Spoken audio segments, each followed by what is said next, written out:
This player struggled with hitting pop-ups, and in this video I'm going to share with you what we did so he can start doing this, start driving the baseball. So if you watch until the end, you're going to learn 7 different reasons on why you may be hitting pop-ups, and you're also going to get 7 drills to fix the problem. So let's get started. Welcome back to my channel. I'm former Major League Baseball player Jermaine Curtis, and today I'm going to give you 8 reasons why you're hitting pop-ups, and I'm going to give you 5 drills to help you to stop hitting pop-ups. Okay, so with that being said, let's get started. So the first thing you want to check if you're hitting a lot of pop-ups is your timing. Hitting the ball deep will cause this issue, and that's something that you should be cautious of. Every time that you take a swing, take a step out, and I always ask myself 2 questions. I ask myself, was I on time, and was it a strike? If I was on time and it was a strike, then something's wrong with my swing. But if I wasn't on time and it was a strike, then that means I was late usually, and that would end up me hitting pop-ups. So that's what you want to do, is you want to always ask yourself 2 questions. When you get out, take a deep breath and be like, am I on time? Yes. Okay. And the next thing is, was it a strike? Yes. Okay. You'll see in this video right here that he just hit this ball late right here, just late. He hits it right here, boom, and then it pops up, as you can see. So it didn't allow him to get through that baseball because the barrel is still back. He didn't throw the barrel. And that's another thing too, is, and I'll talk about it more later, is releasing the barrel. He's still trying to stay inside of it, but that's because he's late. He can't get the barrel out front because he's late. So that's something that you want to be cautious of, knowing where your barrel is and knowing if you're on time or not. And as you can see, this ball beat him, and that's the reason why he popped up. So that's the first thing you want to assess when you're in the batter's box, knowing if you're on time or not. Now, the next thing is pitch selection. I talked about, is it a strike? I said, first, are you on time? Then the second one is, was it a strike? So the next thing you want to do is pitch selection. So as you'll see with this pitch right here, you'll see that this pitch is up and in. Now, that's a tough pitch to hit. I mean, that is a pitcher's pitch. High in, low, away, those are pitcher's pitches. That's the pitch you don't want to swing at. You want to take those pitches. So he swung at this pitch, and what you do, pop it up. It's just a very, very tough pitch to get on plane with and hit. You know what I mean? There's only a few people in this game that can hit that, and Barry Bonds was obviously one of them. If you watch videos of him, there's balls high and tight, and he's driving it and keeping it true. But most people aren't hitting this ball. So that would be the second thing, the pitch selection. Where are you hitting the ball? You have to understand where the pitches you can hit balls with and the pitches that you can't. You have to understand where's the strike zone and what pitches are you hitting well and what pitches you're not. Now, the next thing I want to talk about, because I see it in a lot of young hitters, are their shoulders. And what I mean is, on launch position, where are their shoulders? And you'll get a lot of kids on launch position, their back shoulder is like this. And since your back shoulder is so low, then guess what happens? Your swing works underneath the ball, and that's why you pop it up, okay? And that would also add to your hands, and I'll get to that later. But your shoulders, once on launch position, you want to have one slightly lower than the other one, and it's preferably the one that's in front. You want your front shoulder to be slightly lower. So let's look at Connor right here as he hits, and look at Connor. So he's loading, he's getting back, loading. Good short mid leg kick. And look how his shoulders are still, with this front shoulder slightly down and his hands back cocked, right? And that's basically that's a good position. But you'll see a lot of young hitters where they're the opposite, where this shoulder has already went down and this shoulder started going up, which means they lost the barrel and it dumped back here, and that's why they're not able to get on plane with the baseball. So that's something that you want to look at right there. You want to look at whether or not your shoulders, where they at when you get to that launch position, which is like right here. So if you get to that position right there and your back shoulder is low, then that's something that you want to start fixing. And we're going to get into the drills a little bit later, but that's what I would recommend. The next thing I want to talk about is not throwing the barrel or releasing the barrel, I like to say. And you'll see it here with him. He stays inside the ball, but he's not releasing the barrel till he's right here. So so this entire time his left hand is taking over on the swing and his right hand is just along with the ride. Then it's not until he gets right there that he releases the bat head, and that's the reason he misses it. He doesn't know where his barrel is, and that's something that we worked on tremendously, is knowing where his barrel is in his swing. And a lot of young players, they struggle with that. They struggle with where is the barrel. You have to know where it's at. And you want to work on the top hand. I'm going to get more into that later, but you want to work on the top hand because the top hand controls the barrel. It creates the path of the swing. Okay, so if you're hitting and you don't know where your barrel is, your mind doesn't know where your barrel is, you're going to have trouble hitting that ball. It's like, you see police officers in movies and you see that they're holding it like this. They're over here like this. It's guiding them so they know where it's at. So if they need to, pull the trigger, then they're able to do that. So it's the same thing with hitting. Your top hand controls the barrel. It needs to know where it's at to go to the ball. And he doesn't know where his barrel is at. And I'm going to give you another swing right now to show you, he isn't throwing that barrel. And I'm also going to show you from Mike Trout's view how he starts throwing that barrel. Because like I said, they have similar swing paths. They like pitches that are low in the zone. So that's something that, I want to show you so you can learn. As you can see, look how he gets there. Hands are back. He starts driving that back hip, back leg. I love it. Good stuff. He's moving to the ball, gets inside the baseball, tight inside with his hands. The bat head gets level with the ground. Every good hitter, their bat head gets level with the ground so they can get on plane with the ball. And then as he goes, he's still inside the baseball. He didn't throw that baseball. And again, that could be just because he's late.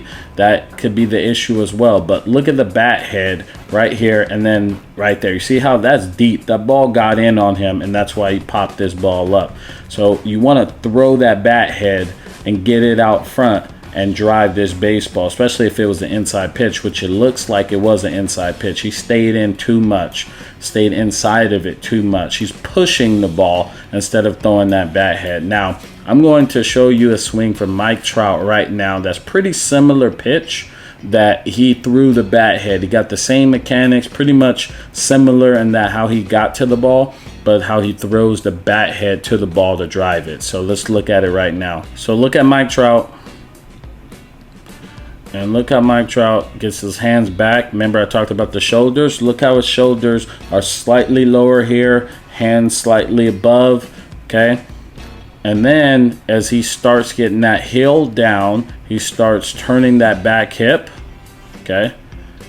And you see how he's keeping his, hands tight to his body? This is staying inside of it, and his shoulders are not flying open. They're working inside of his body and not around his body, right?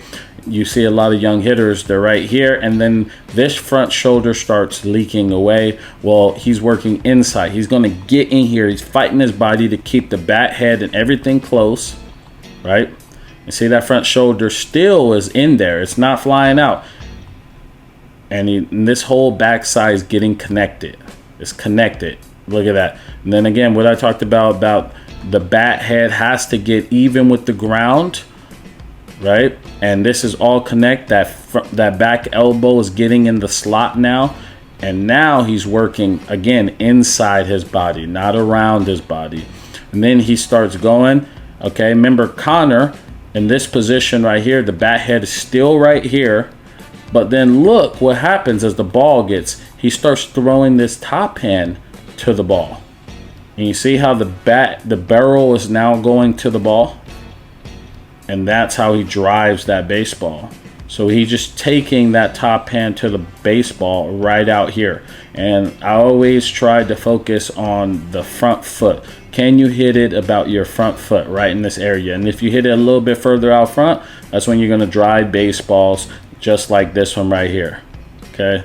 And that's the difference between a pop-up and driving that baseball, is just right in here, this area right in here. So one person kept pushing this ball to right field, and the other one threw the bat head to the ball with that top hand and then drive through it. And that's how you make that moolah.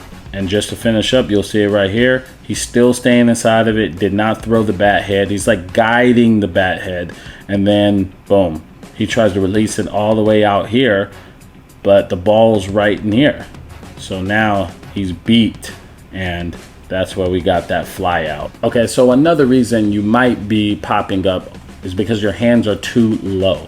Now, he doesn't have this issue, but I wanted to bring it up just to, talk about it, because a lot of young players that when I start doing online lessons with them, or I'm doing hitting lessons in person with them, or at a camp or whatever it is, their hands are too low. They're down here instead of being up here. Now, how to correct that, we're going to get more into that. But basically what you want to do is you want to, have your hands a little bit higher. We talked about on stride and getting into that launch position. You wanting to, have your shoulders, you want your shoulders to be up, right? If your hands are already low, then you're just going to be working underneath the ball before you even, need to go to the ball. You're only going to be able to hit a low pitch. Can't get the pitch that are up in the zone. The higher you go up, the guys are going to throw harder and harder. So they're going to start throwing higher and higher in the top of the zone, because that's the hardest pitch to hit. Guys throw hard. So that's something that you want to check. You want to check to see if your hands are too low. Okay, that's something that a lot of young players do. So the other thing is the back elbow too high.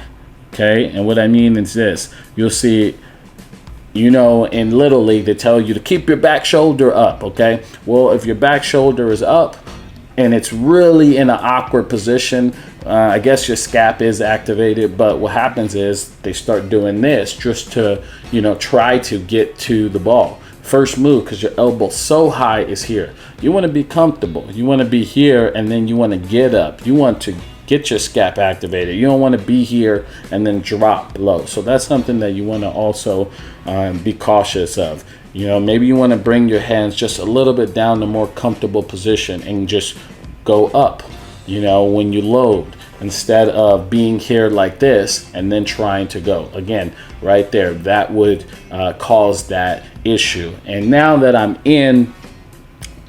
talking about that, because if you do have that, if you're like this, then you can lose the barrel just because of that move right there. You're trying to get on plane, and you're going to lose the barrel back here, right?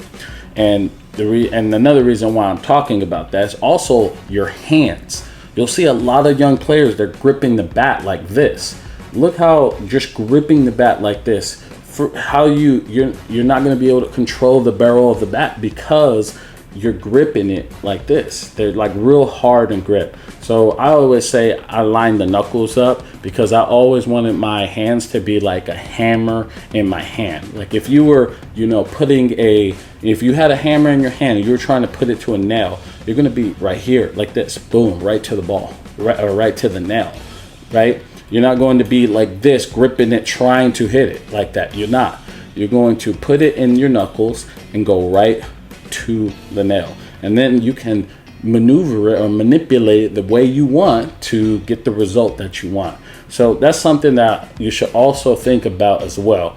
How you are gripping the bat. It's something that no one talks about, but I see it with a lot of young players. They naturally want to grip it and grip and rip. They're like this, and they even look awkward like this as they're hitting, instead of being, you'll see players right here in this position where they have this slight little box with their bottom hand and their elbow slightly up, and their front shoulder slightly down like we talked about, instead of this position right here trying to swing. See, that barrel just dropped and then you lose it. So that right there are the 7 different issues that you may be having that is causing pop-ups.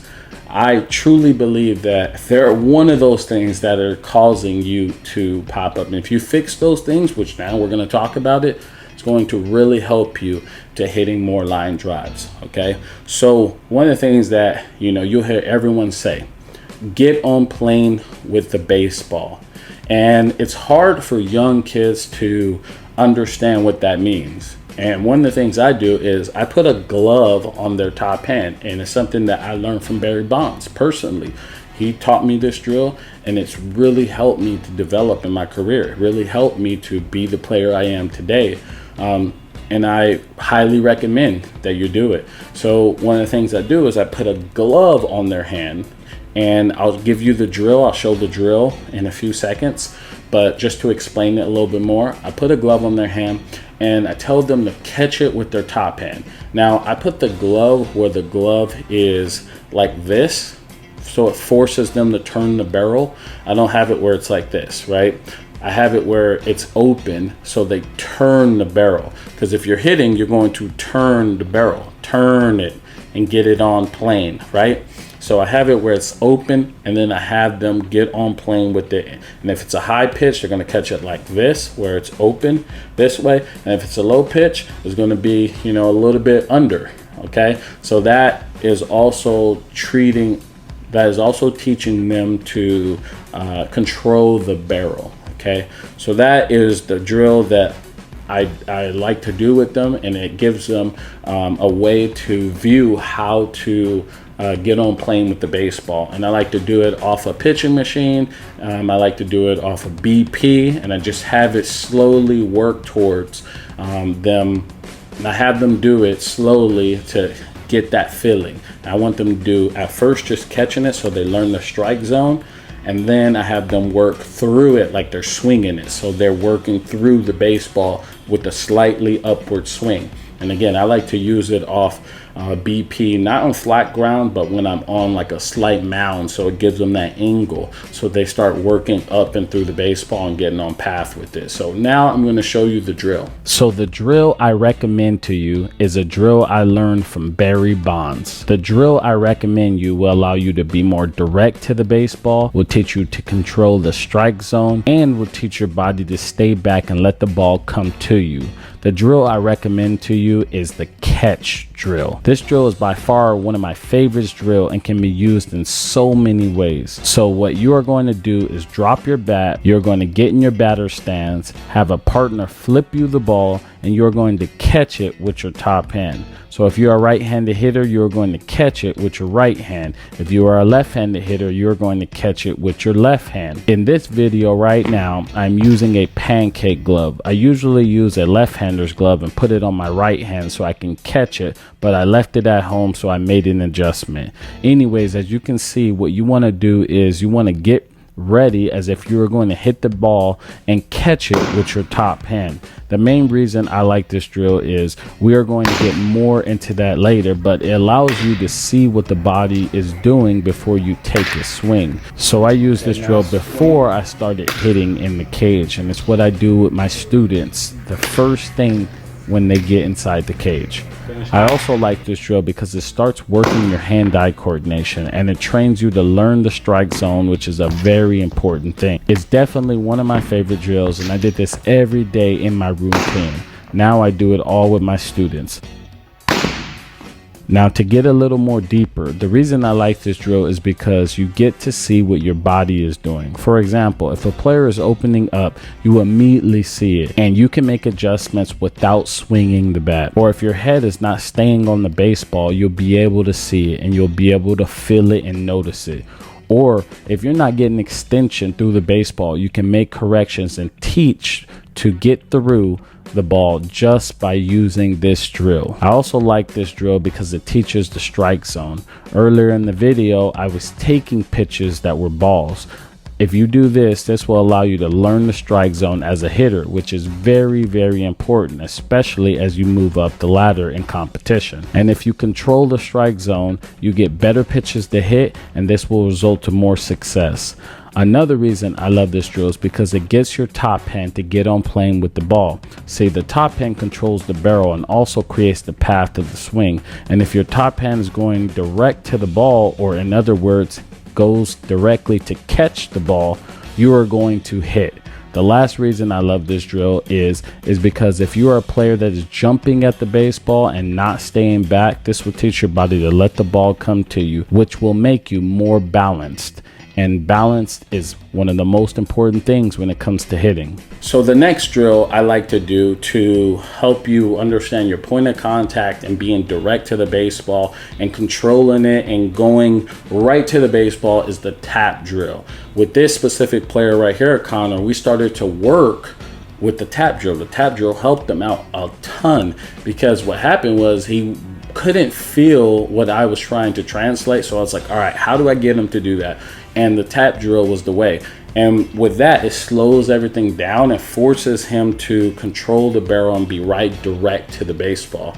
So I'll show you a few clips right now as I'm talking, but as you can see that you'll see I'm controlling the barrel. I'm controlling it, and I just want to tap it. It's like a half swing, and you're going right to the baseball. And if you do it right and you stay strong, you're going to hit line drives. And that's what I would tell him. At first, he was popping it up because, again, he was working underneath the ball, and he wasn't going direct to it. So he was popping it up at first, and I was like, just stick with it. Come on, you got this, you got this. And then he had those few where he had one where he felt it, and then he felt the next one, and then boom, he started to get it. He's like, oh man, I love this drill. And that's his go-to drill now that we would do off the pitching machine, off of BP, and I would throw it high, low, everywhere, and just forced him to just tap it. And he started working more to the ball and start hitting line drives even with the half swing. And then the next one we would do to that is the 3/4 drill, which means you're going to go a further out front 3/4. It's not a full swing. You know, the tap drill is here, and then the 3/4 is just a little bit more through it. That's it. It's not a full swing. So he's still working to the ball and he's working slightly through it, but it's not a full swing. So that's another one that we did that will help you if you're popping the ball up. Again, it's going to be hard at first because you have to learn how to control the barrel. The next drill we did as well was the Barry Bonds drill. You guys all know about Barry Bonds Christian Yelich drill. You know, we set the ball on the tee and have him hit the home plate and then work further out, and that's just working the top hand. Barry Bonds was big on the top hand. I'm big on the top hand. It's helped me to, again, be the player I am today. So we worked on the top end. In this video, you see he doesn't really take the top hand to the ball. He doesn't release that barrel. So we worked on his top hand being dominant when it needs to be dominant. Not too dominant where he starts rolling over, but dominant when it needs to be dominant. So we start with, you know, hitting the ball from the tee and hitting it about, you know, hitting home plate, then working out like 2 feet in front of that. And we kept working until he starts hitting line drives, you know, up the middle on the line. And then we work a little higher and work from there. Again, that's just a top hand drill to get you be more direct and clean out all the bad movement back here. Okay, all that bad movement back here, unnecessary movement, that's what that's going to clean up. So I got him more here, and you'll see it. You'll see it in a little bit. Now I'll show you a few swings of what he looks like now. This was a little bit earlier, and what he looks like now, how he started driving the baseball just from, you know, what we did. Okay, now the next 3 drills are very simple. We worked on high tee, and we put it about chest high, and we had him try to hit the ball on the ground, and you know, it's going to be hard to do that.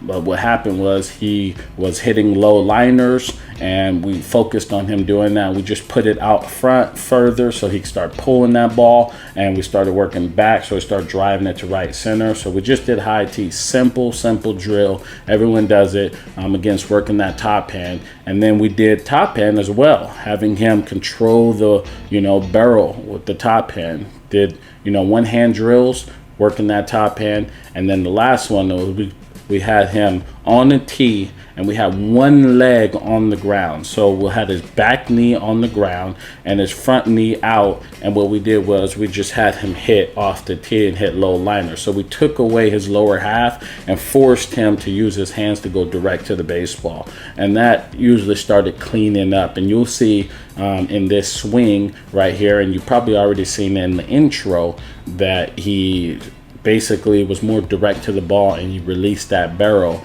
and that's why he drove this ball over the fence. Okay, so those are the drills that we did. If you watched into the end, let me know that you watch into the end. Go ahead below, comment below, say I watched into the end, because I really appreciate you. And since you also watched to the end, I'm going to give you this book right here. This is the Hitter's Law. Basically, you're going to use this book for data to understand what type of hitter you are. When we're talking about Connor, we realized that he liked low pitches. He has an upward swing, so he's definitely going to like low pitches. And this forced him to create a plan that will allow him to be successful. So he was hunting that pitch that was low in the zone, and that was what made him drive baseball. So as you see, when he hit that homer, when he hit this double right here, they were low in the zone. And so he was taking his A swing off pitches that were going to give him the best results. And he was using this right here as well to get results. So I'm going to give this to you for free. All you have to do is just pay shipping. And basically what you're going to do is write down every pitch you see, where was the location, your thoughts, your approach at the plate. You're going to just jot it all down. Then you're going to use your data to be successful. The players at the highest level know what type of players they are. And if you don't know what type of player you are, it's going to be very hard for you to stand out, because the higher you go up, the pitchers start understanding what they do well, and they start to attack you, and they start to have plans. And if you don't have a plan, when they have a plan, you're going to get beat. And that's the truthful and that's the honest way. So you have to make it adapt, and you have to realize what type of player you are. You got to hunt the pitches that you're going to be most successful. And if you don't get those pitches, you just got to battle. So that's what you do. You use this book right here to help you. So if you want it, link will be in the description below. Again, I want to thank you guys for watching. If you enjoy videos like this, hit that like button, subscribe to the channel. Again, if you watched all the way into the end, comment below and let me know. All right, so thank you guys, and I'll see you in the next video.